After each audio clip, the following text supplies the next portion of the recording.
to our Ward 4 Candidate Forum. We are Forward Montana League of Women Voters and Billings Kiwanis that put on these forums throughout the weekend across the city of Billings. This is a city that I think hopefully you all, and I know we all dearly, dearly love and are really excited to hear from candidates, because this is a chance for you to find out who's going to be on your ballot, what's going to be on your ballot, and make a choice that hopefully aligns with your values as we hope to see this city get better and better. So just a couple housekeeping items. Ballots are going to go out in the mail. This is an all mail-in election for City Council this year. Ballots will go out October 18th, and you should get them they should start dropping by the 19th, 20th in your mailbox. And we just encourage people to turn those in as soon as you're able to. They have to make it to the county elections office by 8 p.m. on November 7th. So just make sure you get those turned back in. What you're going to see on your ballot this year, every ward will see 2 city council candidates. You'll see 2 municipal judges that are vying for a position, and then you will see a Parks and Recreation bond as well.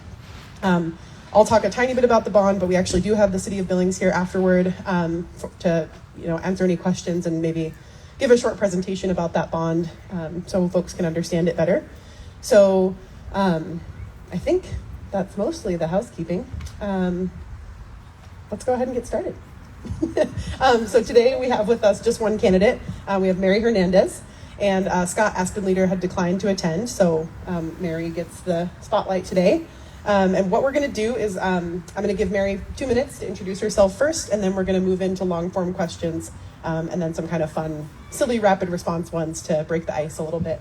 So those are the scariest. Yeah. Okay, so yeah, take it away. Good afternoon, everybody, and I want to thank the League of Women Voters, Forward Montana, and the Kiwanians for hosting this. I believe in forums. I believe in having informed voters. So thank you for giving me the opportunity to have some time with you.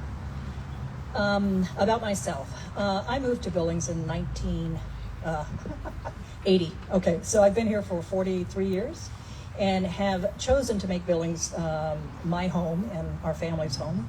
And have been involved with the community since I got here. My first decade here was busy at schools, all the elementary schools, Highland and Broadwater, Lewis and Clark, did the band parent thing at senior, and certainly had my fun at being at the schools. The next decade had me working with, while I was working as a surgical assistant, I also then worked in helping to set up what was called the Billings AIDS Support Network. And that was the precursor to Yellowstone AIDS Project, and continued working on that until we had more manageable services in town. And then in the 90s, I worked at a couple of things that I did was work with the Yellowstone Arts Center as we raised money to expand it to become the Yellowstone Art Museum. And then later that decade, I had 2 attorneys who recruited me to put together the capital campaign to help turn the pastures that are now Amon Park. So have worked every decade on things. In 2000, I helped lead the American Diabetes efforts and that's the American Diabetes Association's efforts in passing some of the most comprehensive healthcare bill for people living with diabetes. And that same model has been used for other healthcare needs since. So I was very proud of that work. That was hard work. And then just things go on. I mean, I've been involved. I have a tendency to take action when I see that there's a vacuum. And I also step forward when people ask me to represent them. The one thing I learned from my sister, who was born with cerebral palsy, is that I am not allowed to speak, advocate on anyone's behalf without their permission. So I work very hard to ask people what they think, what they want me to represent, how they want me to represent them, and what issues are the most critical. Great, thanks, Mary. Now we're going to hop into our long form questions. We have about 5, I guess 6 with a follow-up. Candace is sitting there with a timer. There will be 30 seconds and then 0. And we're just going to hop into these and then move into the kind of fun ones. So our first question today is about housing in Billings. Billings, like many communities in Montana, is seeing rapid growth and a rising cost of living and rental prices. What is the single most impactful policy or action City Council could take to support more affordable renting opportunities, especially for young folks, seniors, and those that are low and middle income? I think we need to be very mindful of our policies, that they are helping our community in building affordable housing and promoting the building of affordable housing and multi-housing units for the young, for actually all ages, for our workforce, because it really is affecting our entire community, including seniors who now, there's fewer and fewer places for people to retire to or be able to use as far as nursing facilities and so forth. So there are many different factors that we need to think about and ensure that people have safe housing, affordable housing, and a place that we can all call home. Great.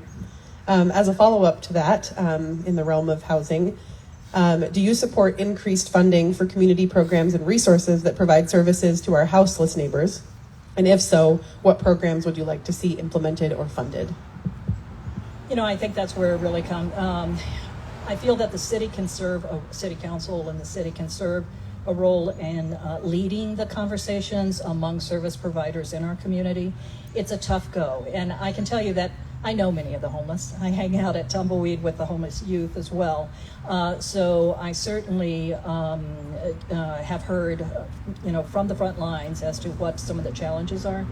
I believe that we can marry some public funding along with private funding, and then the use of nonprofits who help to scramble to fill the gaps and really address the needs that the clients defined are most useful for them. Yes, we know that it's going to include something that helps to provide mental health services, and we know some of the basics that are needed. I believe that we need to do client-centered approaches, because we're all individuals, so we all need something just slightly different or whatever, and I think it's really important that we take care to take a trauma-informed approach to serving our community members. Thanks. Next question. As our city continues to grow, public safety has been at the top of mind for a lot of voters. What is your vision for public safety in Billings, and what policies or measures would you support to make Billings a safer and better place to live for our economically diverse population? A couple of things I'd like to say, and that is the safety levy passed, so some actions are already being taken. I think it's the city council's responsibility to stay on top of that, make sure that we're getting the results that we could best get from the plan, and encourage suggestions wherever that may need to be adjusted. The thing that I have had an issue from the very beginning, because I think that we didn't do ourselves any favor in sort of crying public safety issues when it was conflated with homelessness. I feel that the homeless are at greater risk of being injured or hurt, and those were conflated, and I would like to separate those two issues. Public safety is, we all want to have a safe home, so it's really important for us to understand what it would take to continue to improve some of the results. How do we take care of violent crimes and so forth? That to me is a separate issue than some of the other issues along with public safety. Okay, I still have time.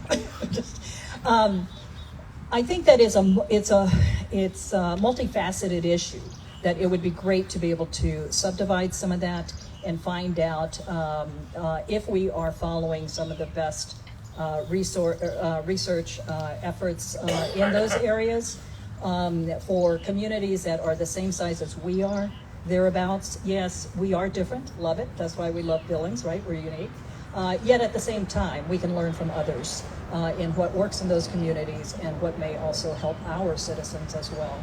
Generally speaking, in Ward 4, I don't hear too much about people being concerned about high crimes. However, I say domestic violence is something that happens in every ward in our city, and we need to make sure that we have a plan to address those issues. Thank you. Great, thanks. We sort of touched on this a minute ago with housing, But with the rising cost of housing and cost of living, many people, especially young folks, are struggling to see a sustainable economic future for themselves here in our community. What is the role of City Council in helping to support and retain a talented young workforce in Billings?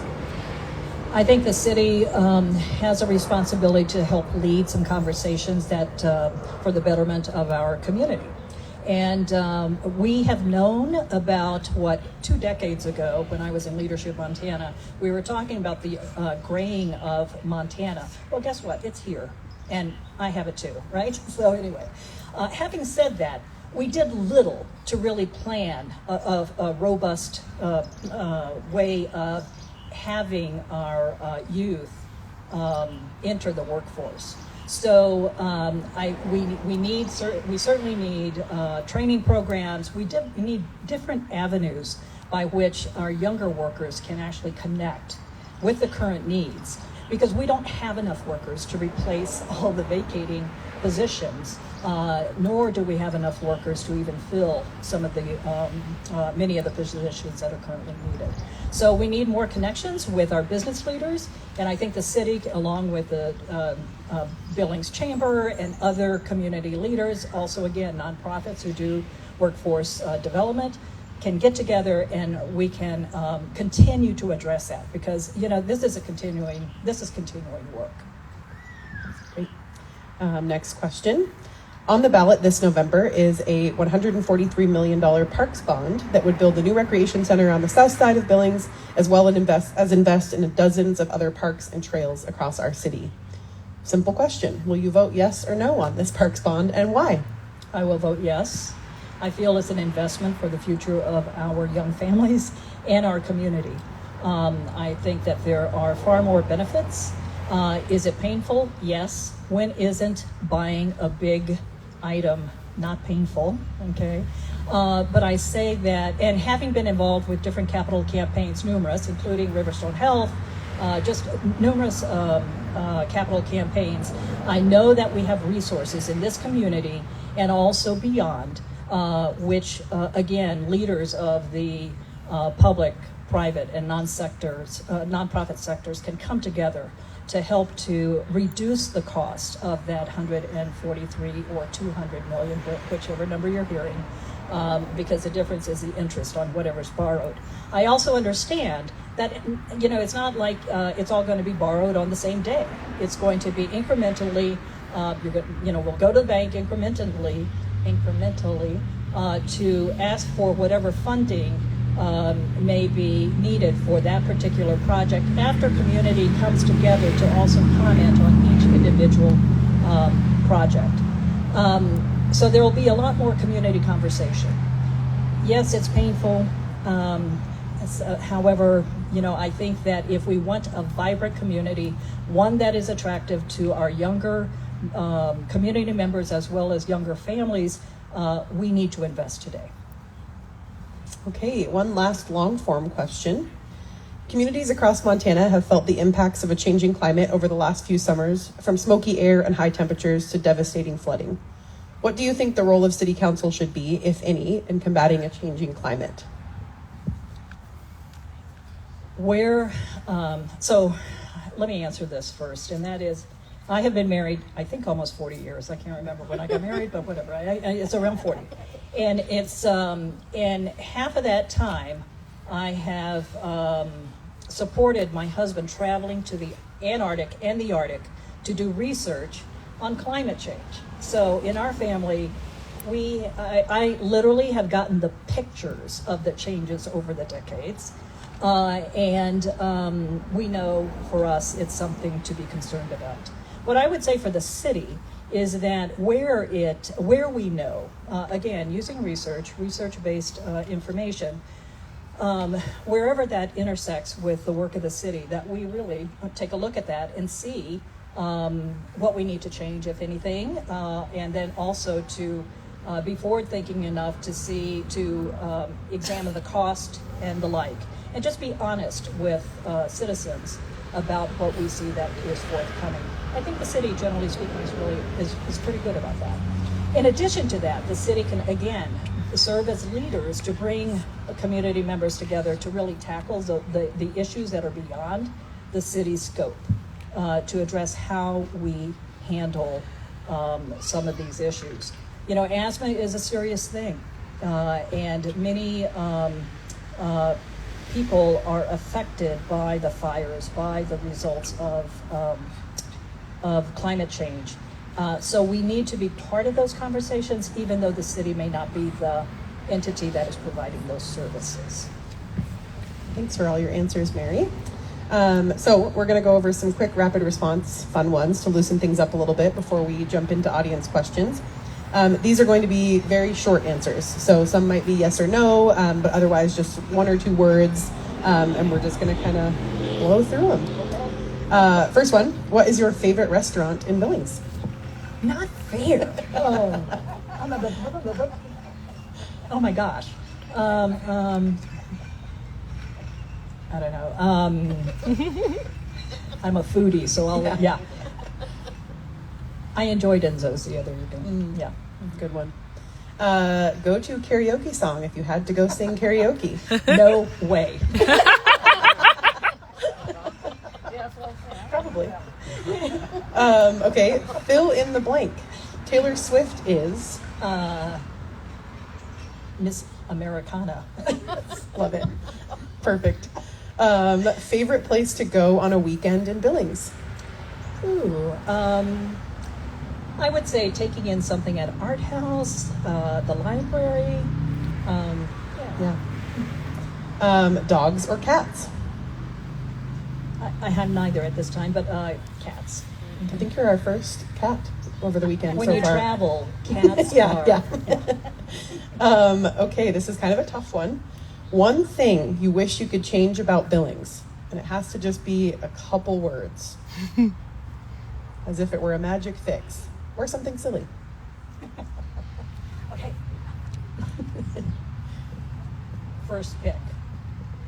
Okay. First pick. To be. Like there's so much here. Yeah. Got it. Love that. If you could have a celebrity come and canvass for your city council campaign, who would you want and Ryan why? Stevenson. Who's it? So it's, well, I don't know how much of a celebrity he is, but he's my hero. Ryan Stevenson. And why? Because he's just one of my modern day heroes. He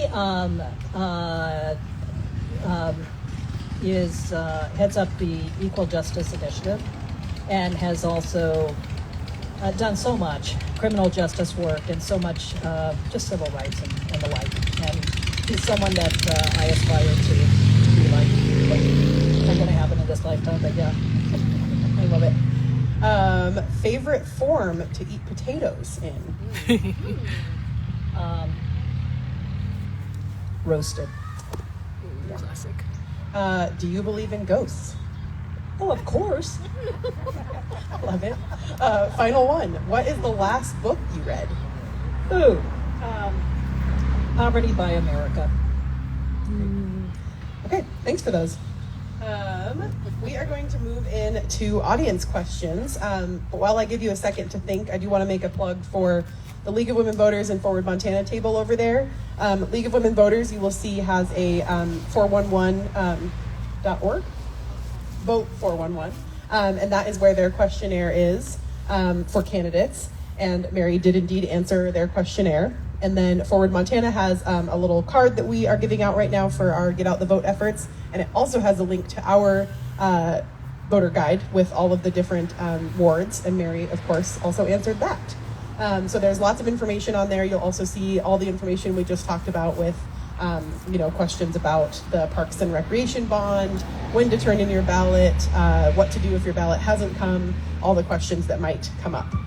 So please take a look over at that table afterward. We'll have plenty of time. If you haven't registered to vote, or if you happen to move, even if you moved down the street, if you moved across the street, you do need to re-register, and we can get you registered to vote. Regular voter registration does close on Tuesday at 5 p.m. and after that you have to go yourself down to the elections office. So if anyone needs to, we can take care of it here today. Let's go ahead and hop into audience questions. I believe we have quite a bit of time since we just have the one candidate here today. And I would love if you could just try your best to keep them succinct. This isn't a time to maybe give Mary your opinions, but if you afterward, yes, this is a great thing about our city council, right, is that these are candidates that live right here in their ward. They are neighbors, and Mary is available. I don't want to, it sounds like yes. Mary is available to answer questions. So do keep them succinct so we can get around to a lot of questions. I will bring the microphone around. Just raise your hand and we'll go from there. I see one already. Mary, you did a great job, but who's running against you? His name is Scott Aspenlieder, and he's a civil engineer. Has he been active in the community? I mean, I don't know the name at all. Yeah, I can't answer it. I don't think. I don't You know. could do, we'll, on our voter guide, we do have his information. He didn't answer the voter guide, but you'll see his information, and you Thank can you. absolutely contact him. Yeah.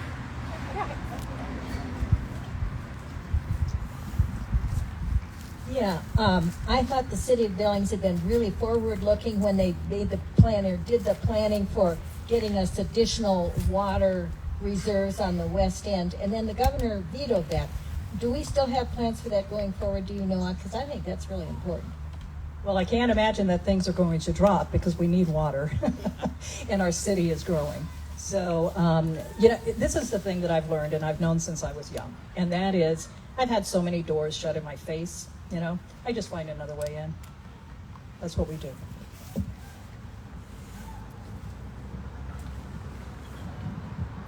Hi, Mary. Thank you for coming today. It's really nice to listen to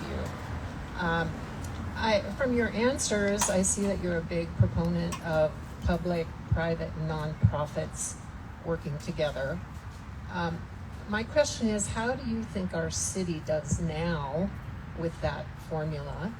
And if you're our new council member, how would you change what the city's doing now? I'm only one vote when I win, okay?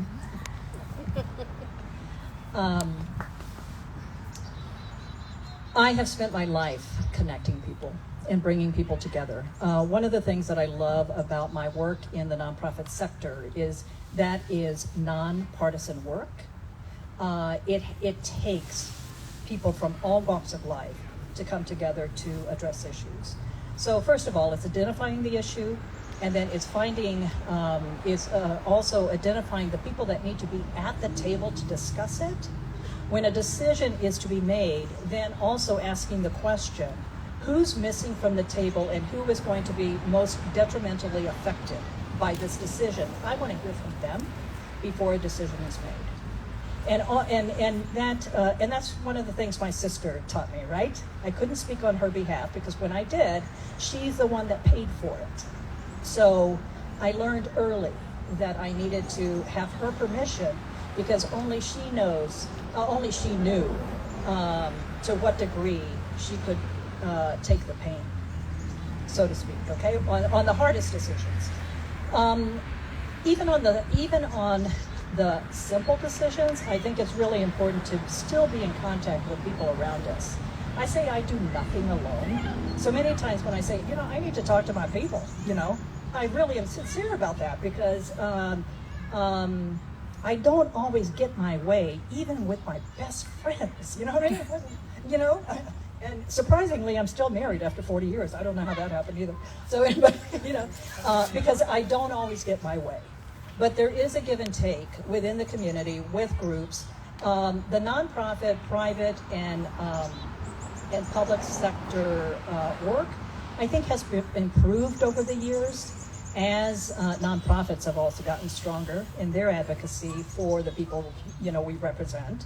And there is actually staff that work with nonprofits at city level and with the chamber as well. And I'm just one of those gnats, that keeps bugging people until we make sure that we have those voices heard. Did that answer your question?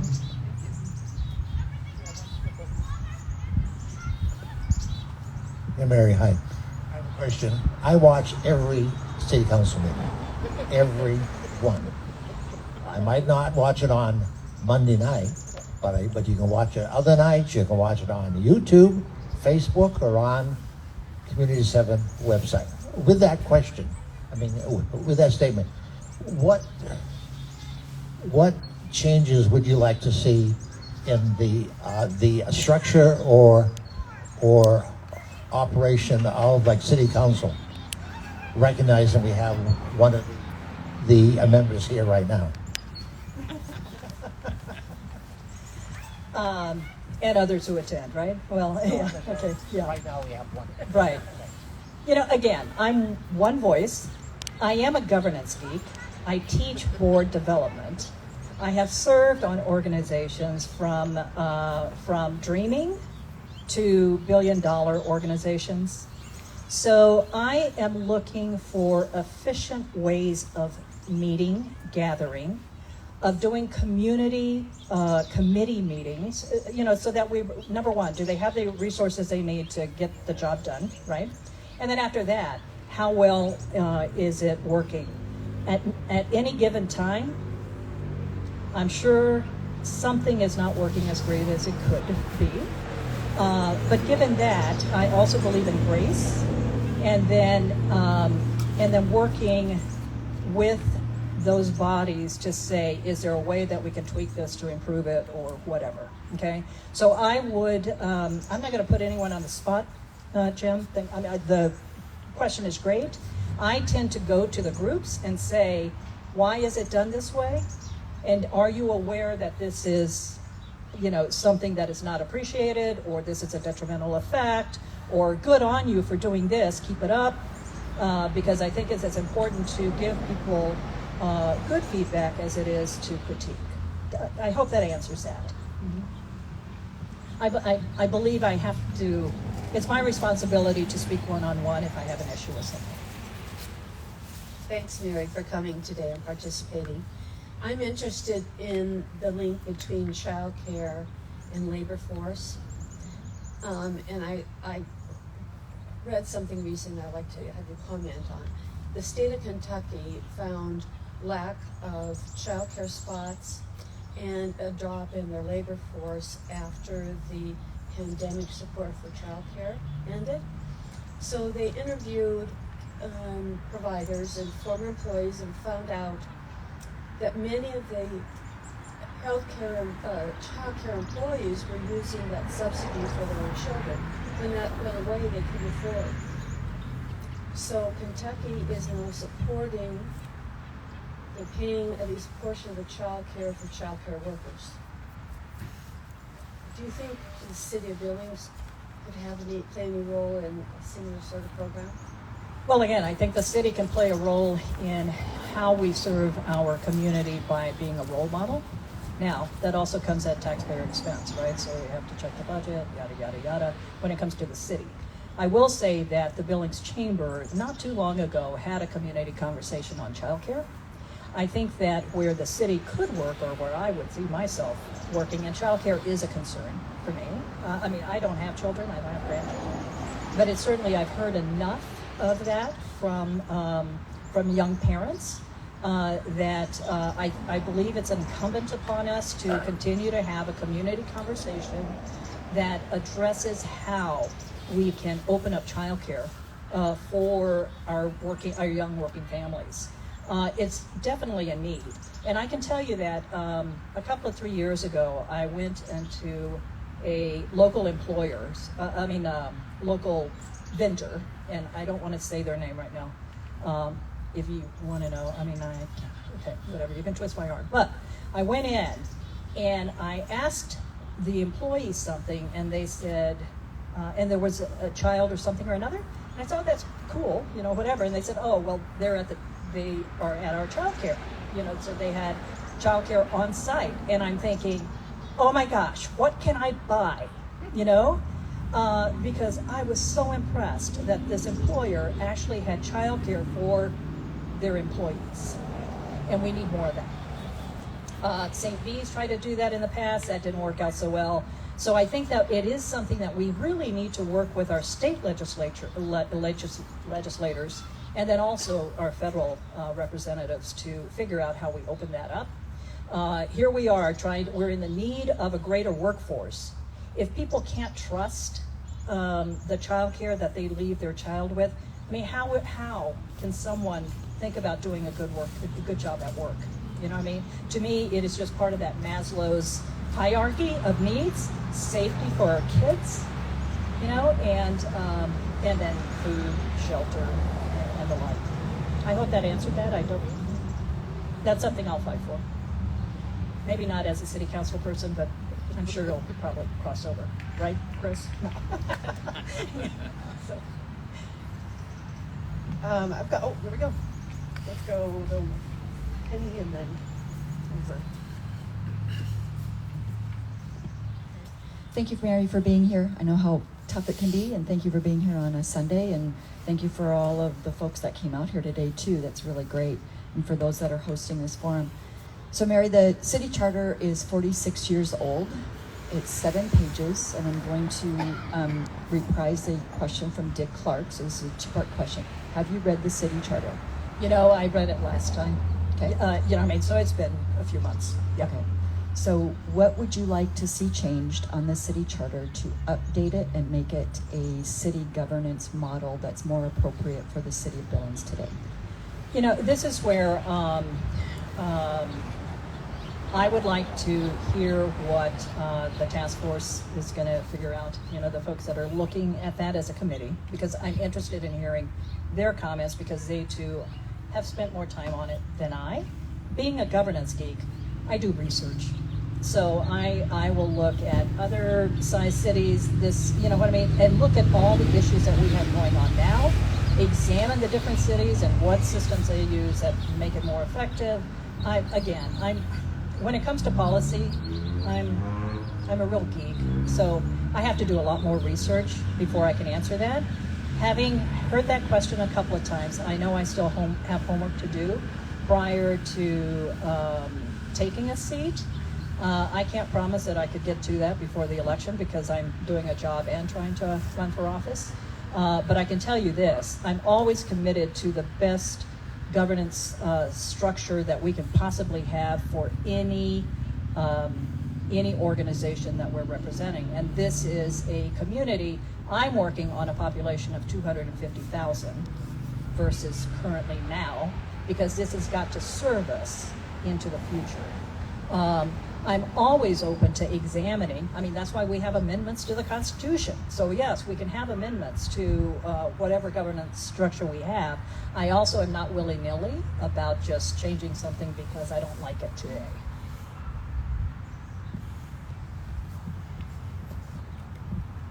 My main concern is a mental health issue, not just in Billings, but our whole state, unfortunately. And as most of y'all know, I'm an advocate for a disabled young man.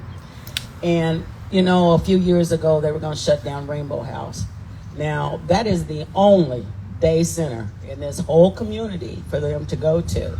If that closes, it is a very detrimental situation for them. So my concern always was, especially after the hub closed, because the way the situation is right now at the Rainbow House, they can no longer dispense medicine to them because they can't afford to have a nurse there. So that's an issue because some of these people are not able to do that on their own.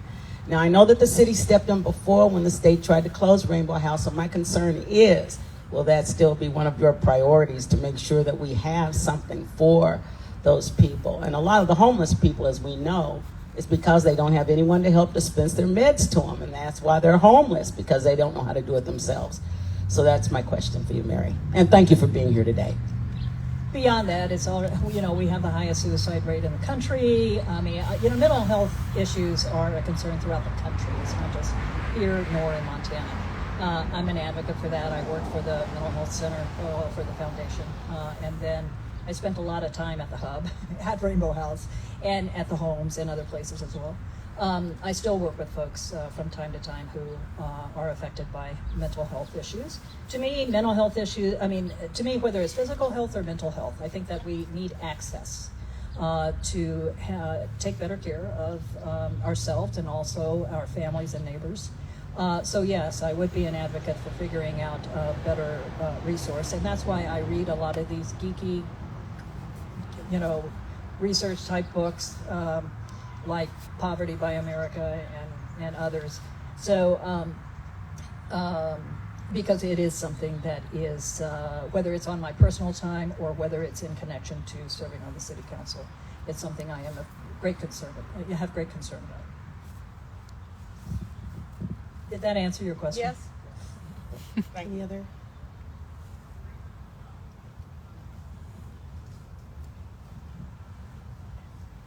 About every 10 years, we're asked to vote on our form of city government, or whether we want to retain it or not. And I think that's coming up pretty soon. Do you support the form of government we currently have, where we have a weak mayor and a strong city council, or some other form? So Ruth, I will do more research. Again, to me, I don't make decisions on personalities at any given time. Yeah, well, I mean, but you know what I mean? So I really look at the structure to see what we can do to better serve our community and what that takes. So that's where I say I am into research and saying how can we, what types of structures create the best results over, a prolonged time.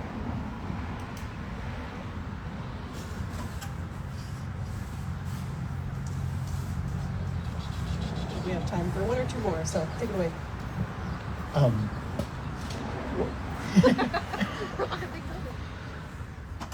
Billy, our current problem with public safety is the overcrowded jail, and the county doesn't seem to be doing anything about that. How would you work that as far as to work with the county, or would you work around the county, or what would you? It's hard to work around a major player. So it is, again, either sneaking in through the window, trying to get in, whatever, It's finding different ways of working with folks and trying to find some point of common interest to begin that conversation. I have other questions about that, and that is, yes, we can fill up every jail we build. I want to know who's there. We right now have an issue with our Justice Department that, we can't even get people to a trial. So we have people in jail who are sitting there who may or may not even be guilty of the charges that they are accused of. Now, yes, there are some that are accused of violent crimes. I don't want someone who's violent on the street, but we also have a system in this country that says we have a justice system that is supposed to put us through the system to determine whether they are guilty or innocent. And I'm concerned that the jail is often used for mental health treatment and other things where a jail is not the answer. So I'm a research person, and I would want to have some additional answers. I know that there are other nonprofits in this state that have done research about who is sitting in the jails and can provide some critical information about how we might be able to have some better solutions going forward. Do we need a jail? Yes. I would like to find out better what the breakdown of that is. And I know that that information is out there as well. Did that answer your question? I've got a quick one, Mary. Something I've asked at all the forums this weekend that I think is going to, we've gotten some fruitful answers. Forward Montana, of course, works with young folks. I'm seeing a lot of young people in the community who are finding it hard to be engaged with local government. It has come up a couple times that young people could run for commissions or boards with the city, but they meet at 3 p.m., they meet at 9 a.m. on a Tuesday. Same with the Yellowstone County Commission. And also, there's not access to childcare, to compensation, to different things like that for people's time. And just in general, I think some of the communication is difficult. So I'm curious, if you were elected, what would some ideas that maybe you would have to cut down some of those barriers, I think, for young folks getting involved? I think that's an excellent question, and I think that's something where it really takes the groups that get together. So City Council meets on Monday nights. it's sort of, so that's not daytime. However, a lot of business people work 8 to 5. Got that too. People are entitled to also have their family life, so that's why I say I have to be flexible. But this I've learned, and I've learned this a lot from the nonprofit sector, and that is we break down as many of the barriers as we possibly can. So that would be where, do we need childcare for people to be able to attend a meeting? Let's provide childcare. Do you know what I mean? I would be an advocate for that. It's not, we do stipends in the nonprofit sector. We often do stipends, and this also happens in the public sector as well. But if there's a stipend for travel, if there's a stipend for even childcare or something else, where if that is a barrier, that we really think about what is keeping those viable voices, those necessary voices from attending, and let's address it. If nonprofits can do that, I'm sure we can figure something out. Now, I would say not everybody can always attend, so it's again, what the majority can do. And I also appreciate when we are part of groups that are committed to having as close to 100% participation as possible. Great. Thank you so much, Mary, and everyone for the thoughtful questions. Because we have some extra time, as you can see, the City of Billings is here talking about the Parks Bond. We had a great success yesterday having Chris give a quick presentation about the Parks Bond. Is that something folks are interested in hearing? Okay. Do you want the microphone? Would that be helpful? Thank you so much, and I'll be brief. We've got another meeting shortly after 2 that Tom is actually heading. It's actually at 2. I need my wife's skills and my daughter, who's a teacher, and one who's about to become a teacher. Can you be Vanna? You're not? I can. Actually, I'm not going to get myself in trouble. I'll try not to. Okay, so very briefly, I want to let you know that this bond issue is critical, but I want to touch on, it's not the only thing we're working on as a city, right? As we look at 250,000 people living in Billings, Montana at some point, there are 5 strategies we're working at in order to build a thriving, safe place. First is to improve safety. These are adopted strategies by the City Council in 2022 to improve our health and safety. So it is to improve safety, it is to improve the built environment. It matters not just quantity, but quality. Quality neighborhoods, quality business areas tend to hold property values better and tend to have less criminal activity in them. So we've rewritten the codes for the first time since the 70s in a major overhaul. We're continuing to invest in infrastructure. That reservoir is being built. You are paying for it. I'm paying for it. The ask of the state was if they would put a little icing on the cake around the recreational pieces. So that project is being built and paid for by we, the water customers, and you'll start to see that happening. But things like water, things like our new airport, things like the pipes under the ground, the streets, are all critical to a city operating effectively. Today's conversation is a commitment. They said we need to increase our investments in our parks, recreational, quality of life, cultural art things. They made that commitment. Alberta Bear Theater, being in a place like this, these things have become significantly impactful in individuals' decisions to stay in their hometown, to come back to their hometown, or relocate to cities in Montana. And last but not least is really an internal component, which is building a high-performance organization, consistent and grounded in our core values. Why? You have 1,100 public servants. If they're all working in individual siloed different directions, we can't get those things done. I'm going to skip a bunch of slides here because we're going to run out of time. But the point here is public health and public safety go hand in hand. So do safe public spaces all fit into that. The next slide I want to hit on some data around that moving question. This is just from 2023. 45% of the individuals that so these were individuals who moved not less than 100 miles to relocate. when they were making those decisions about what community they were moving themselves and their family to, 45% of that decision, according to the data, was over quality of life. 27% family and other things. But again, this quality of life is a bigger and bigger importance to us.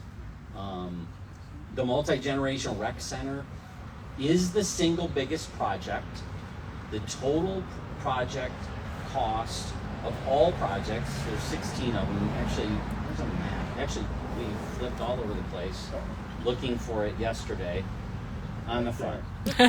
So, in total, we've got 16 different projects that are being invested in. The multi-generational rec center is about 110 of a total of $174 million of investment. Oh, look at that. That's an even bigger one. Kind of parsing out some of the numbers here. The 174 is total for these projects. The bond is 143. That's because there's about $30 million in other funds coming into projects, whether it's $25 million from Sabura, whether it's $6 million in private funding. We've got some grants, especially around the trails area, things like that. Sorry, I'm gonna flip. Cost, what will this cost you? So for the median homeowner in town, look at it, you're really good at this. Oh, for the, I'm gonna go over, yeah, actually, we'll leave it there. For the median homeowner in town, so whether you were forced to take stats or you took stats because you're a geek or you don't remember and you didn't have to do stats, median is the middle. So we have about 50,000 housing units in town, line them all next to each other, and half of the houses are going to pay less, half are going to pay more, of $162 a year once all the projects are built and on the tax roll. So you can pull out your assessment and take a look. Essentially, for every $100,000 in value, you're looking at about $52 to $53 more a year, covering based on per $100,000 in value. Two last things I'll touch on. We have been very blessed. They can't see the numbers. They have been. We'll use that next slide here in just a minute. We've been very blessed, right? Billings, when I relocated here from Bozeman in 18, I often thought when I was doing my research, Billings is the tortoise that wins the race. We have grown steadily by 1 to 2% for more than half a century. And the good news here is anytime we have a fixed debt amount in a bond, it's paid across the whole city. And as our tax base grows, each individual has to pay a little less to cover that fixed amount. So in 2007, the last two bonds that were approved in Billings, Montana, 2007 Dealer Park, in today's dollars, they were agreeing to a little over a $7 million increase, about $32 a year. Today, that person's paying about $14 a year. Same with the library. When we committed to building the library and that investment, it was coincidentally almost the same millage at the time, about $35 a year, and today it's $12.17. So the high watermark is this 160. Over time, it'll come down. How do we compare to our peers around the state? I would love to get a lot more data on comparing ourselves to, and we do use this internally, to other cities of 100 to 150,000. We do that in some areas, but when it comes to taxes, the truth is everybody's got a different tax structure. So these are our friends in Montana. If you live in the median valued home in Missoula, Montana, your tax bill is $3,921. If you own a median home in Bozeman, you're paying $3,567. These are based on last year. If you're in Billings, $2,737. If you're in Butte, $1,900. My goal is not to catch Missoula, but I actually think you will see that decisions for yourself, correlations between decisions communities make to invest in themselves. These are all property taxes. This is your public school system, this is your city, this is your county, this is your state mill. So I'm going to end it there. Our pond would be about $900 better than Butte's. It'll better be more than $900, better than abuse.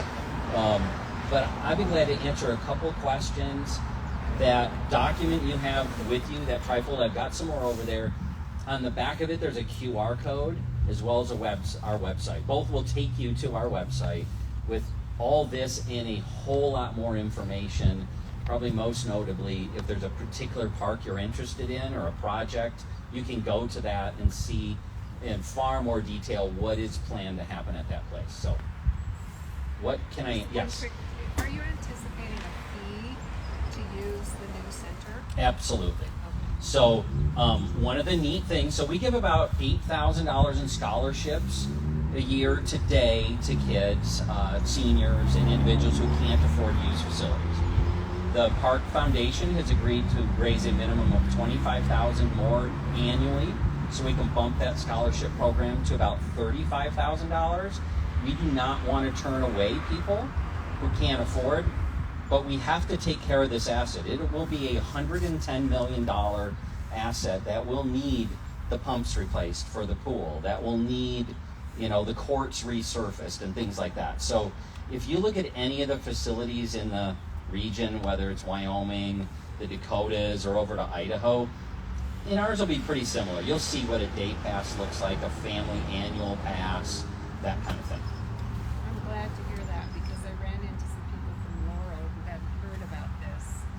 And of course, they're not included in the mill levy, but would be able to use it, same as other surrounding communities. Correct, and there will be a little difference in cost. It won't be as large of a difference as you would think because,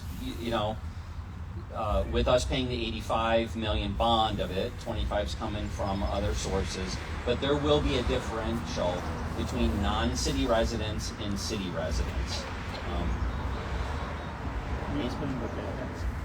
Thank you. So it will run at an operational loss, right? It does not make money. We don't really want it to make money because if we drove it to make money, then who would get to use the ice, the water, and the courts? It would only be those who could afford it at a very high level. It'll run, according to the analysis, at anywhere from a $550,000 to $750,000 operational loss. The hoteliers, the TVID, have agreed to voluntarily increase their bed tax from $2 to $4. They will cover the gap, the operational loss not to exceed $800,000 a year for a minimum of a decade. Why the decade, 10 years is what that under statute that district can be extended for. And so that may be the first time we actually have something specific that our general citizens will have access to and benefit from, that someone who's visiting here is helping to pay for instead of ourselves. And that's a whole nother discussion I'd love to have at some point, how to change the tax structure, but that's not going to happen today. I can't thank you guys enough for giving me the time. Like I said, I'll hand out some of those flyers if anyone didn't get any as we're running to the next one, and we just really appreciate your interest. Thanks. Thank you. Yeah. Just want to also give a thank you to all of you for spending your Sunday with us. Again, to Mary for coming out and spending her Sunday with us. Do visit our tables. Forward Montana has a pledge to vote. You can sign up, take our flyers, take League of Women Voters, vote 411, and vote in November. Thanks, y'all.